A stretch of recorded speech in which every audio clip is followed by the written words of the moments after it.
su da vurur, köpüğü də vurur.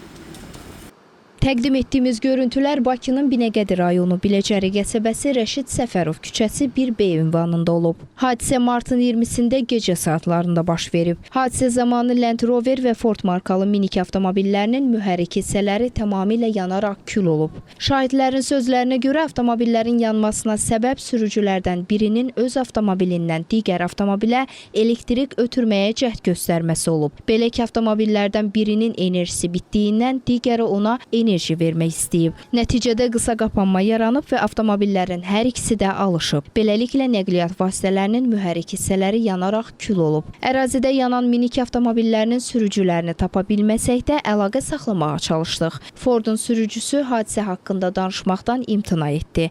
Land Rover markalı avtomobilin sürücüsü ilə də əlaqə yarada bilmədik.